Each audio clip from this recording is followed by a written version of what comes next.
Matt, thanks for the introduction, and I appreciate the opportunity to be in front of you today and talk a little bit about our feed efficiency project.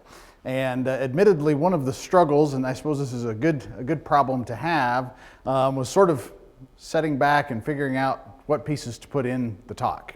I was working yesterday evening late and Saturday evening late, and emailed Matt yesterday to try and rein it in a little bit, and hopefully we've caught the important bits, but if your favorite piece of our project's not in here, I apologize. Okay. First of all, the participants, a big list. Many of you are probably familiar with some varying aspects of this project, but a large multi-institution project, 17 investigators, 9 institutions, led by our fearless leader, Dr. Jerry Taylor at Mizzou. But as you'll notice, Matt and I are on there and play a variety of roles in the project. As he mentioned, a $5 million project was funded in April of 11. We're in that 1-year no-cost extension at present, trying to wrap up a number of activities related to both the research and extension sides of the project. Roughly applied, about 2/3 of the expenditures have been focused on direct research or applied research activities, and then 1/3 in extension and outreach, which includes, as many of you are familiar, components of the weight trait project. And we appreciate your ongoing support and participation, both from the breeder and the breed association sides. One of the major objectives in the project was to not only gather up a lot of the existing legacy data related to individual animal feed intake that existed across the industry, but also a lot of the genotypes that went with those animals, or in some cases genotype animals that had already been phenotyped, and then collect a large number of additional phenotypes for feed intake and feed efficiency phenotypes. I should have dated this slide. This is a relatively recent incarnation, I think, about 8,700 animals from 8 major beef breeds. They spanned across time, and so it's been a little bit challenging to get all the data gathered up into one analysis, but we've got a couple of projects that are working on publications now that include big swaths of the data, if you will. Some research objectives related to the genetic improvement components included at the initial part of the project genotyping not only animals on a 50K platform, but also a high density platform in the 700K range. A key component and strategy was to develop a national crossbreed genomic selection program. So how do we take the information we've gathered and actually deploy it? So I think several speakers have commented about the importance of leveraging very expensive and hard to collect data across the population, and certainly genomics is a platform to do that, and feed efficiency and feed intake phenotypes, or traits rather, are a logical one to target for this technology and adoption. One of the other things that we wanted to do is there's a fair bit of the project centers around understanding a number of both the nutritional implications for feed intake trials, so high and low energy densities, as well as a variety of timing effects in terms of when do we measure those phenotypes, are they repeatable across time and energy density, and certainly gender. So we've got, and I've included a little bit of that research in the comments today to kind of give you a flavor for some of the challenges as an industry that we've faced over time and tried to address in this particular project. Other components, and I won't touch on all of these today, but evaluate some of the genetics of the microbial population as they get established in the digestive tract of our ruminants and their effects on efficiency. Some of that work done here by Harvey Freetley. Identify genes controlling various metabolic processes. That was some of the gene enrichment and RNA work that's been done. Efficiency differences associated with interaction between the mitochondrial and nuclear genomes. That was some work with Monty Curley at Mizzou. A detailed evaluation of high and low RFI cattle. And so looking at RFI as one of the phenotypes that we considered and understanding how those animals performed across different energy densities. Some work I'll talk about a little bit later. But if you want a thorough review of this component, Dr. Stephanie Hansen at Iowa State has a recent Journal of Animal Science paper published that addresses that component of the project. Another piece we wanted to try and do is leverage as much information from other projects that were ongoing. So as many of you know, there's a bit of cross-pollination amongst the academics across the 3 large CAP grants, and those have generated in a number of cases in collaboration with Meat Animal Research Center and others, a fairly big chunk of sequence information, and that's actually manifested itself into an opportunity, and Megan, I think, is going to talk about the F250K product, a functional genome platform, a functional variant platform, and we'll actually genotype some animals. So we've kind of moved even past some of the original goals and outcomes of the project, trying to keep up with technology.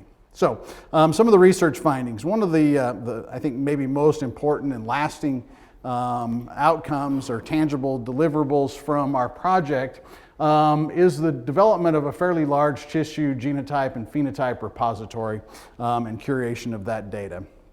This is a slide I stole from Jerry Taylor's talk. We had a mini symposia on the feed efficiency project in my selection decisions committee at the BIF meeting this summer. And this details basically all the groups of animals across breeds that we have phenotypes and genotypes on, what platform they were genotyped under, and some of the other tissue repositories. It was a big logistical challenge to get all this stuff gathered up, but we think there'll be opportunities for continuing work with this data beyond just the life of this particular project. So one of the other pieces that goes kind of right with that is the development of prediction equations for molecular breeding values across a number of breeds. Obviously, that piece of translational research from genotype to some molecular breeding value is a very important component, and one that really I think helps drive the discussion related to feed intake and feed efficiency phenotypes. And so noticing I had another box over here at one point in time that had other breeds listed, but the phenotypes for these dry matter intake and genotypes and other feed efficiency parameters for the breeds, there's 8 of them that were included in the project directly, have been returned to those breeds, so they can use them either in their own training populations and prediction exercises, or in some cases they've used the ones that we've predicted through Dorian Garrick's shop at Iowa State. Okay, so there's a deliverable there in terms of prediction equations to actually compute those molecular breeding values. A number of breeds have already adopted that information and technology into their EPD structure, National Cattle Evaluation Programs and indexes. I had a nice conversation with Dan Mosier the other day about our project and the adoption of, in their case, dry matter intake into $F. That is a component then of the $Beef index, and has really been influential in sort of helping direct the selection objectives of Angus breeders related to sort of efficiency as it's been incorporated in the index. And Matt and I remember lots of conversations in our extension calls and certainly at advisory meetings with our breed association partners about the importance of really understanding the phenotypes that we've been collecting and how those ought to be included into genetic evaluation. And I think one of the things our project should take some credit for is this idea that residual feed intake and residual average daily gain are quite interesting phenotypes, but from an implementation standpoint at the national level, a little bit cumbersome and particularly difficult to explain to breeders. Dry matter intake, on the other hand, is pretty easy to get our head around. Okay? And we have an existing architecture in our genetic evaluation systems in the form of indexes that allows us to appropriately weight feed intake to a variety of endpoints. Okay? And so this activity here where these breed associations are incorporating dry matter intake EPD that's in part based on the genomic information into their indexes, I think is a pretty important outcome from our project, helping drive that discussion and focus it, because if we get off track and don't get adoption of a dry matter intake based or equivalent kind of EPD, it makes these kind of indexes a lot more challenging to interpret. DMI and putting it in a linear form is a really advantageous sort of approach. Okay, last here on the list, genomic prediction equations for a number of other breeds besides these are available and certainly provide a starting place. And I think that's another piece that's really an important outcome from our project, is the idea that a number of breeds now have active programs to encourage producers to collect feed intake data. Certainly some of those existed before our project, but certainly a number of breeders have either implemented on-farm testing for feed intake or have collaborated with other groups to build strategic opportunities for their breeders to collect feed intake data, and that really helps drive us forward. As a number of speakers have commented, I know we'll spend some time on it tomorrow as well in Matt's talk, is the importance of continual phenotype collection. So we can't just stop. I mean, we've got a nice repository of data, but we need to continue to get broader representation across pedigrees and breeds. And so really we think our project in some ways is just a starting place. Okay, genome-wide association studies for QTL and trying to get to some maybe potential causal variants is another area of activity. And in fact, well, I think, Matt, this was the first peer-reviewed publication out of the project, I think. And it was authored by Madi Sachi, who was a postdoc with Dorian Garrick at Iowa State. And he used data from cycle 7 here at Meat Animal Research Center, Angus, Hereford, and Simmental Sim-Angus animals in this analysis, and was basically a large training exercise and to identify QTL and molecular breeding value prediction equations for those breeds for a number of traits, including average daily gain, dry matter intake, metabolic midweight, and residual feed intake. So with these, the boxes here sort of draw our attention to the heritability estimates for those traits. I think maybe the best way to describe them are pseudo-heritabilities. It's the amount of genetic variation explained by the marker panel, or excuse me, the amount of phenotypic variation explained by the marker panel. So as you can see, these are pretty nicely sort of in the mid-range of to high for heritabilities, equivalent to, say, weaning weight or yearling weight and some of the carcass evaluation traits that we have available. So we thought it was both encouraging. One, it's always important to demonstrate that the trait you're interested in is respond or potentially respond to selection, so it's got a heritable component. Okay, that's important. And the second piece is that the marker panel actually describes the genetic variation that underlies those traits. Okay, and so this is a pretty substantial milestone for our project. That turns out to be really, really difficult to see, for at least from this angle, and I'm really close. These are the Manhattan plots for Angus, dry matter intake, and residual feed intake, Hereford DMI and Hereford RFI from that paper, and represent here on the y-axis the percentage of additive genetic variants accounted for by those particular markers in this GWAS study. And what you notice is there are a couple of what we would say large effect markers. This particular one accounts for just over 10% of the additive variance in Angus dry matter intake. The largest one in Hereford accounted for about 4.3%. Okay, so unfortunately we don't have a DGAT related to feed efficiency. Something that would be really big would be great. It turns out selection for this trait, not surprisingly, is spread across a wide portion of the genome and lots of small effects. So here's 2% on the Angus. You know, there's lots of these that fall under here. Here's 1% in the Hereford scale.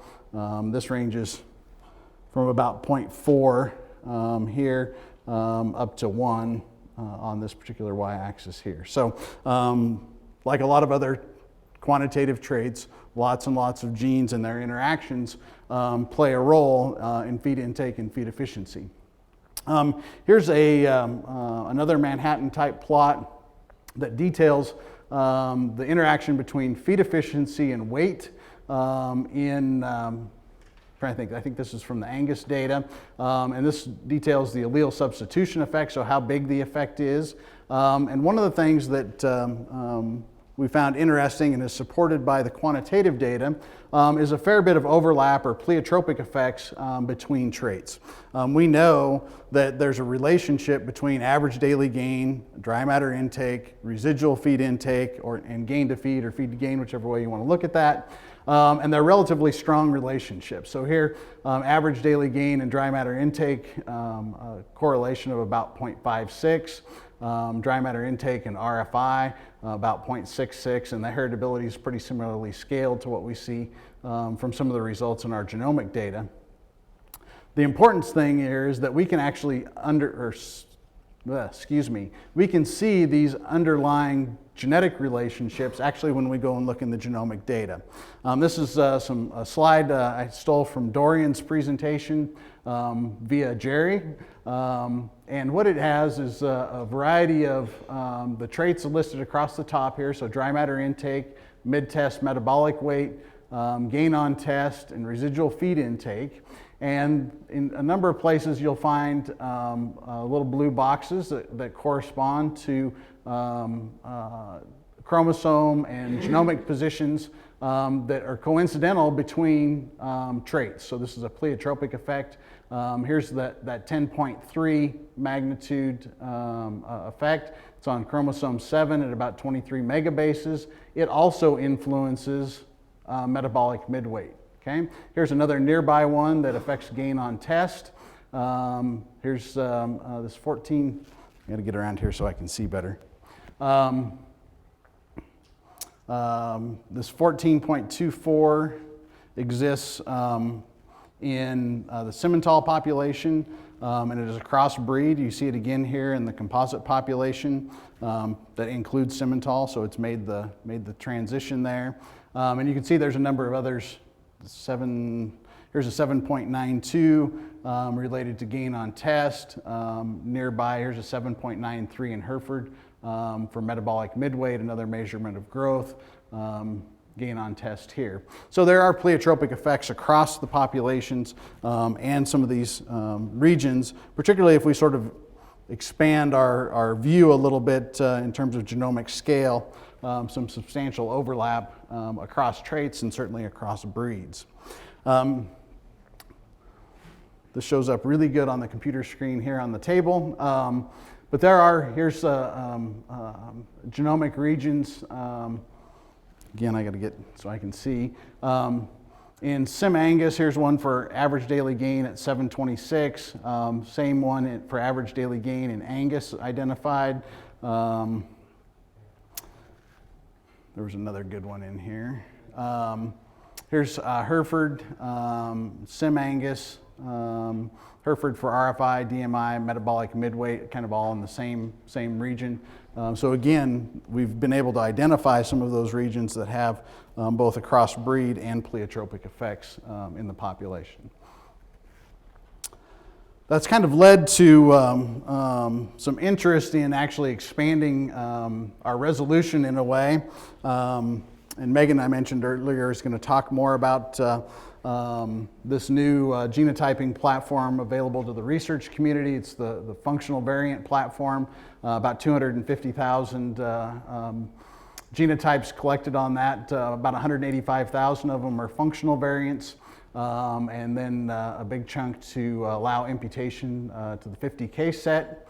Our plan is to genotype about 4,500 of the feed efficiency animals on this platform to help identify potential causal variants. So again, really sort of honing in our focus on some of those underlying genes that influence feed efficiency. So going from an association-based technology to potentially a causal variant platform may help us quite a bit in terms of resolution.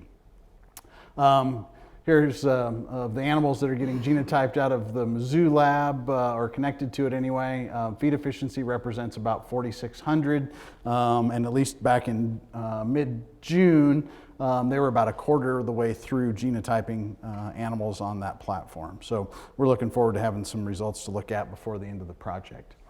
I want to shift gears a little bit to some of the phenotypic attributes of the project, because when we started roughly 6 years ago, and certainly when we wrote the grant, there were a lot of questions about sort of the repeatability of feed intake and feed efficiency phenotypes. So depending on when you put the animals on feed and the duration of that feeding trial, differences in energy density, certainly gender effects, were all big questions for our industry to get our heads around. And so we had a number of activities in the project to begin to address those. And these are some slides I lifted from Dan Scheik's talk at the BIF meeting, and I think do a nice job of kind of outlining some of these challenges. So as a way of introduction, their hypothesis was then to look at intake and efficiency being repeatable across different test periods. Okay, so in this case, it'll look at growing and finishing. Looking at intake and efficiency on different diet types would not be related, so no correlation between those is their hypothesis. So then the objectives were to determine appropriate test length and repeatability for dry matter intake, average daily gain, and efficiency, in this case measured as RFI, over different biological time points, and then also to determine the relationship between forage and grain-fed intake and these feed efficiency measures. So their project was a 2-year study, included Charolais and Sim-Angus steers and heifers, about 625 head involved in the project. The duration timing component was done with about 320 head of steers. They were grain-fed during the growing and finishing period. A separate study with 308 heifers looked at a forage growing diet and then a grain finishing component in those heifers. Okay, so here's a picture of for the experimental design for the time-based components. So the growing evaluation was a 70-day test, a 3-week transition period, and then another 70-day test on the finishing ration, and then subsequently a slaughter endpoint out at the end.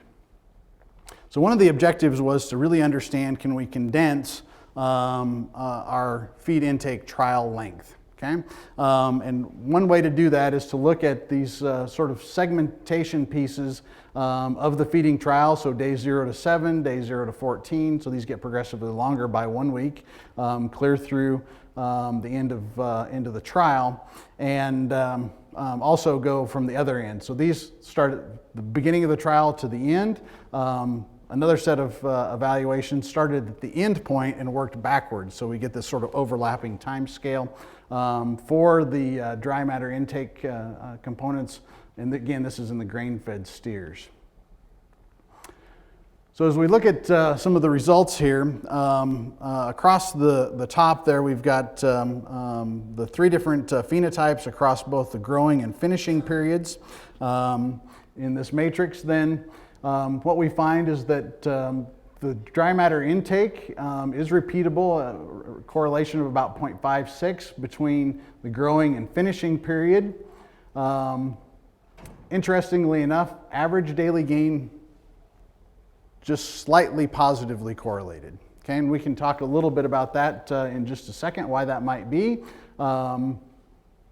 It took me a while to sort of get my head around that. And if we look at the efficiency measure here, again measured as RFI, a strong association between growing and finishing residual feed intake. So why might average daily gain not be particularly correlated between a growing period and a finishing period?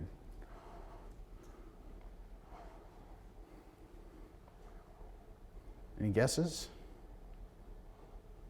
Well, one of them might be, how are the animals, what kind of condition, what kind of fatness might they have at the end of the finishing trial, or even when they go on to the finishing component of the diet? Because we know that has an impact, what their degree of fatness is during the finishing phase can have a substantial impact on average daily gain and certainly intake of those animals during the finishing period. Okay?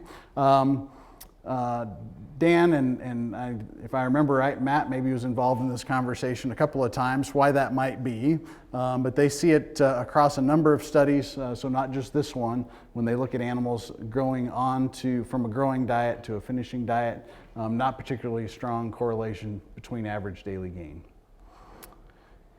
So some of the results that are, I think, impactful, and particularly, and we'll talk in a second about some BIF changes in terms of feed intake guidelines, but driven partially from this data. If we look here on the left-hand side, we've got those 1 week or 7 day long periods, so starting at day 0 to 7, 0 to 14, and so forth. If we look at that to dry matter intake during the growing phase here, if we look at, by the time we have 35 days of dry matter intake data, we have a correlation of 0.96 with the full 70-day feed intake. Okay, so relatively, roughly half the period of time, we've got a good indication of, or prediction of the full trial's dry matter intake for those animals.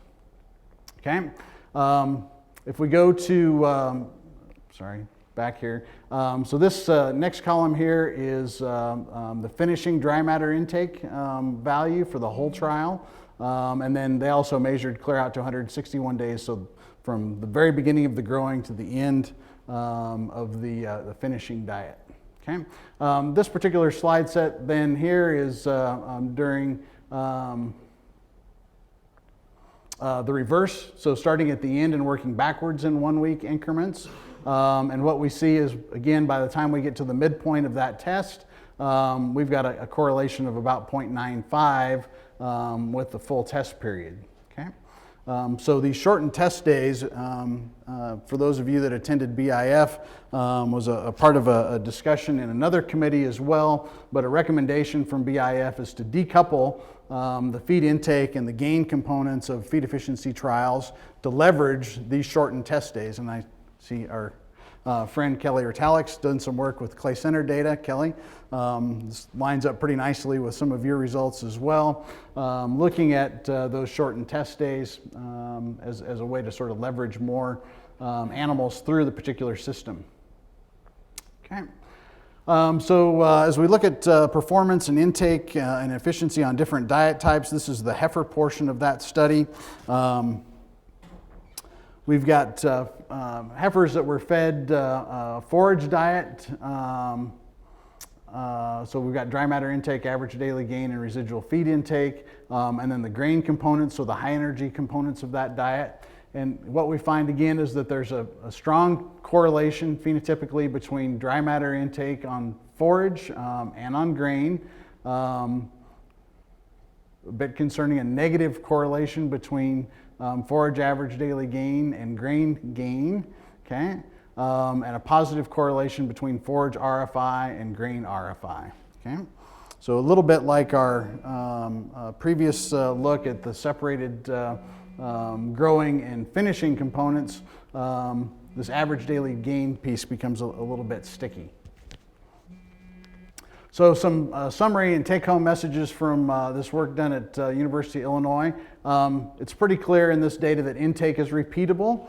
As we look across these studies and a number of others, it appears that gain test, and certainly the Iowa State data supports it as well from Dr. Hansen's work. But gain is not repeatable between test periods. Okay? And so in these cases, a 70-day test period average daily gain is correlated with total feeding period gain, but that's driven by a part-whole relationship. But if we take them independent components, it gets a little more confusing. Certainly shorter duration intakes are strongly correlated to the total feeding period intake, and that justifies and encourages us really to shorten test length for the feed intake components in a decoupled feed efficiency testing scheme.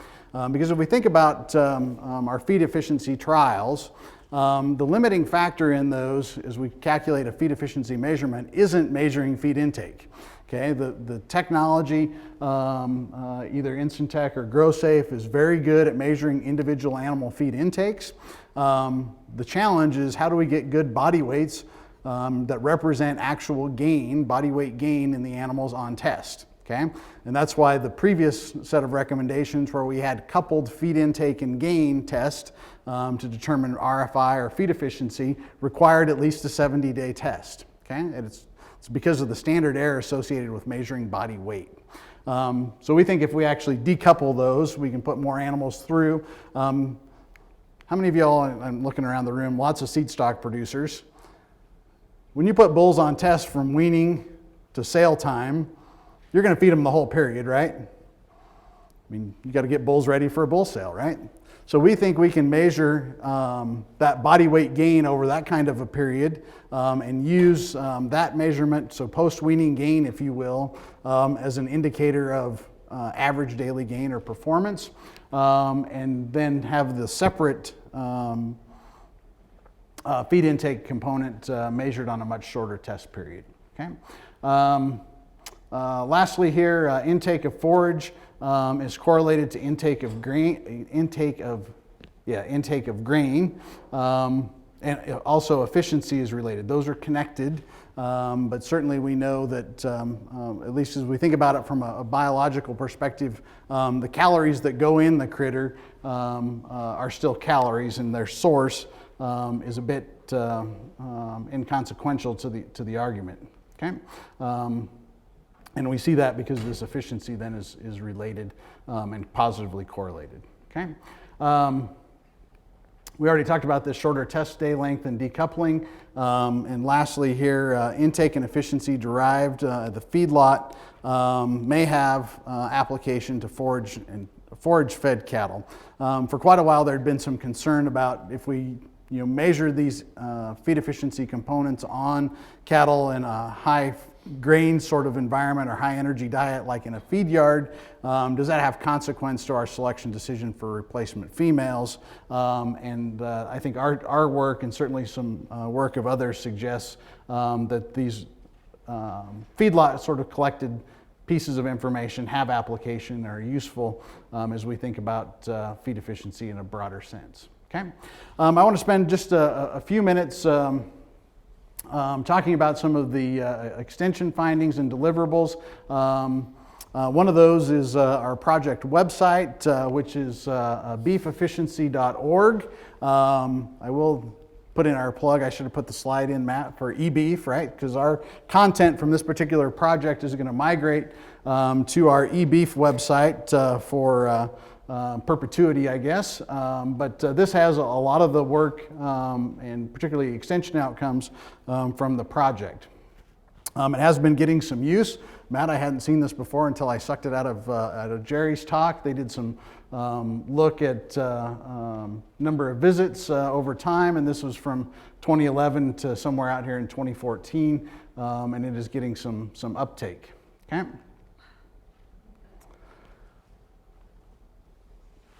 One of the things, and by design, our project was an integrated one. Okay, so we had a bunch of translational work integrated with our extension and technology transfer components, and that was really by design. And we wanted to involve our stakeholders early in the process.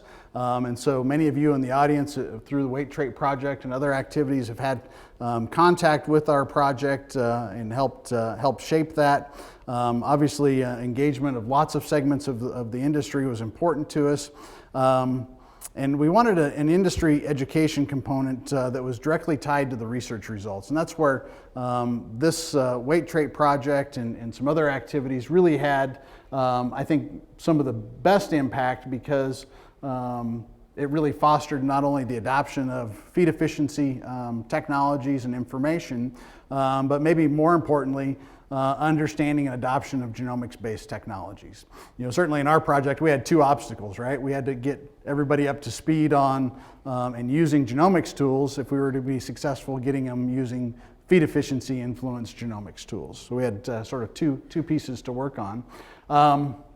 And the demonstration project had a big role to play in that.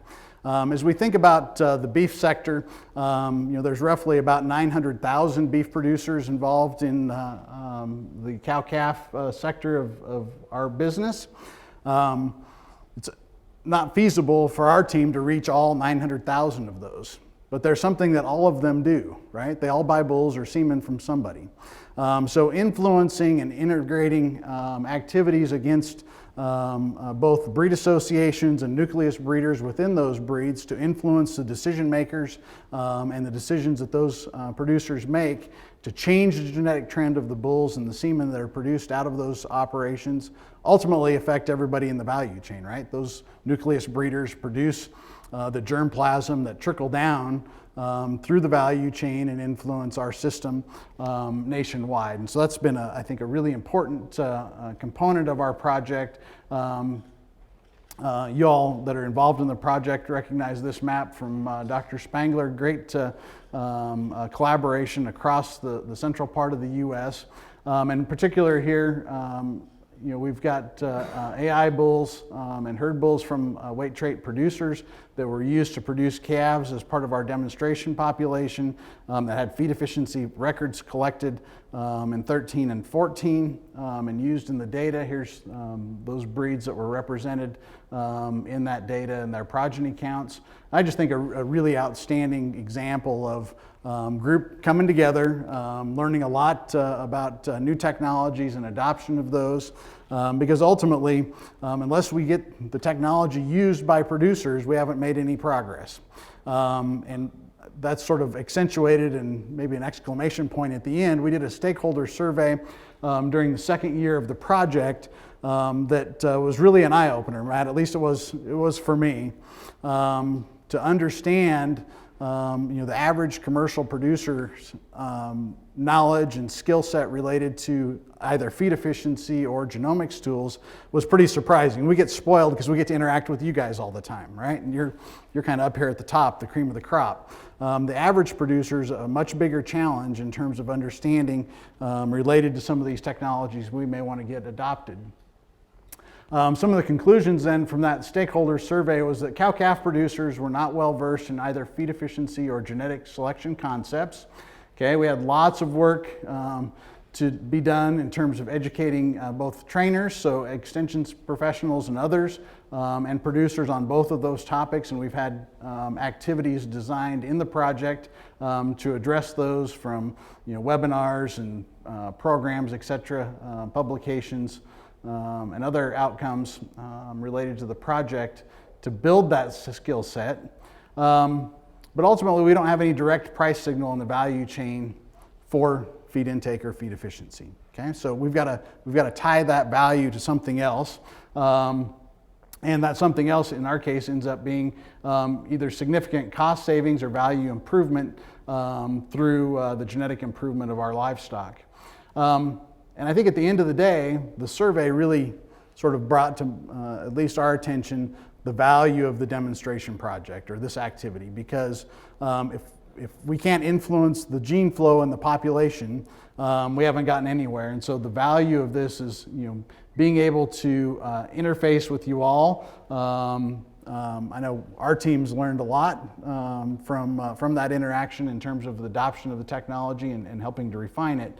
But I think ultimately we've changed the direction of feed efficiency for the beef sector through that dialogue and interaction. Okay, so again, just a quick acknowledgement. The projects, the U.S. Consortium for Genetic Improvement of Feed Efficiency in Beef Cattle is one of the things we go by, eBEEF.org, and the obligatory funding source. Okay, so Matt, I think maybe write this one down. Weber finished 5 minutes early.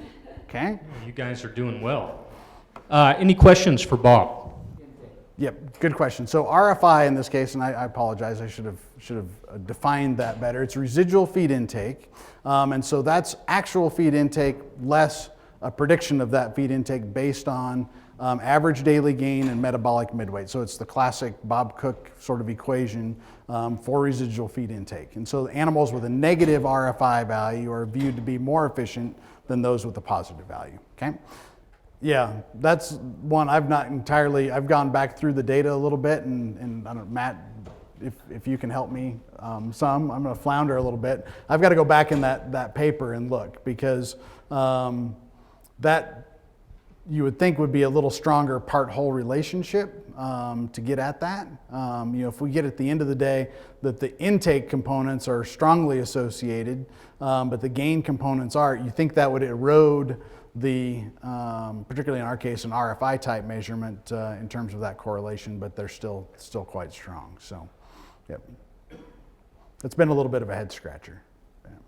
And I think maybe one of the reasons, maybe it's just being simplistically minded, that I really like the sort of index approach of dry matter intake and some performance outcome, because I can see both of those pieces, right?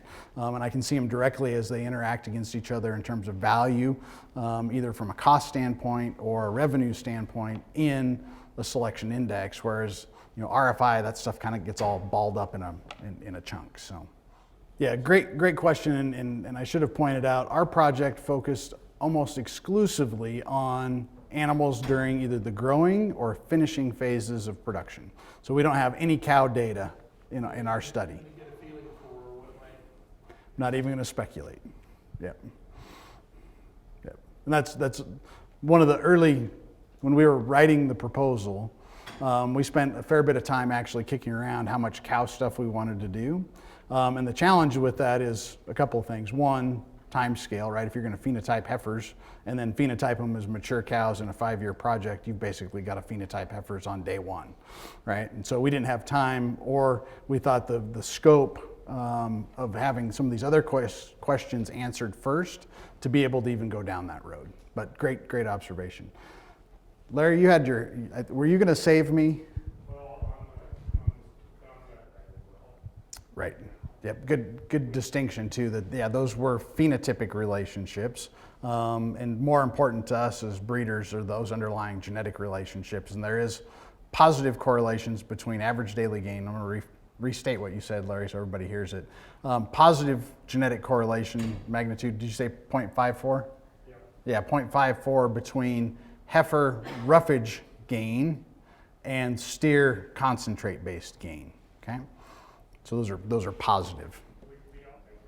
Right. That would agree with some of the Australian work, as well as there was a small study that Monty Curley did at Mizzou, RFI of heifers on forage-based diet, and then their forage disappearance when they were allocated to high or low RFI efficiency groups on pasture. So a project that the graduate students really loved because they had to go out and clip lots of samples. But those seem to line up, that the efficiency measured in young and female's life related to her later efficiency. And there's some good Canadian data that supports that as well. So, yep. All right, thank you, Bob.